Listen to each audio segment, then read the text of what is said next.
څنګه چې په پریویس لیکچر کې موږ تاسو ته ویلي وو چې آیا دا یوریا فرست ارګینیک کمپاوند و چې دا په لیبارټري کې د ان ارګینیک کمپاوند نه تیار شوی وو کنه سو ارګینیک کمپاوند داسې وو چې هغه د یوریا د سینتھیسس نه وړاندې په لیبارټري کې تیار شوی وو نو د داسې قسمه سوال جواب او نور ډېر اهم معلومات بنن ان شاء الله تاسو ته درکو لیکچر طرف ته ځو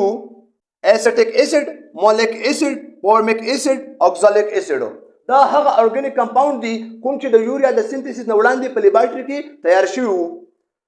ایسیټیک ایسډ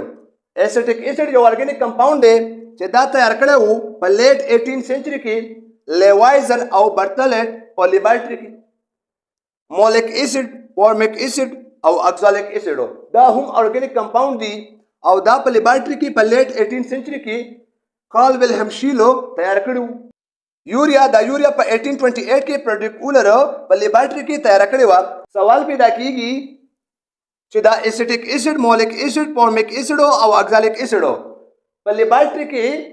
د یوریا د سینتھیسس نه وړاندې تیار شوی وو یعنی یوریا په 1828 کې په لیبارټري کې تیار شوی و دا ارګینیک کمپاوند د 1809 کې په لیبارټري کې تیار شوی وو نو بیا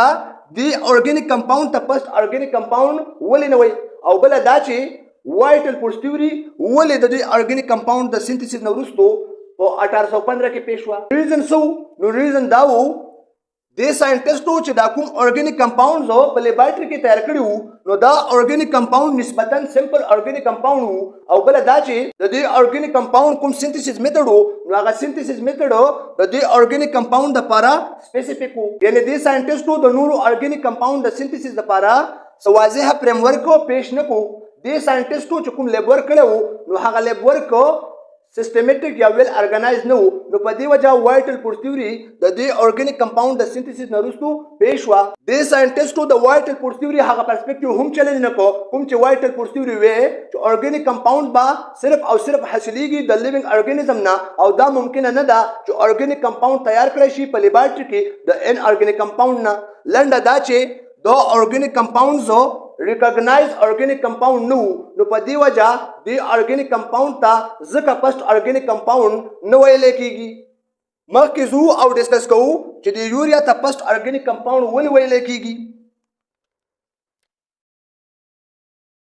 یوریا ته ولې فرست ارګینیک کمپاوند ویل کېږي یوریا ته ځکه فرست ارګینیک کمپاوند ویل کېږي د یوریا د سینتھیسس نه وړاندې چې په وایټل پورسټیوري د خلکو کوم عام یقین وو چې ارګینیک کمپاوند به صرف او صرف د لیوینګ ارګانیزم نه حاصلېږي او یوریا هم یو ارګینیک کمپاوند دی او د جاندارو نه حاصلېږي لیکن په 1828 کې چې کله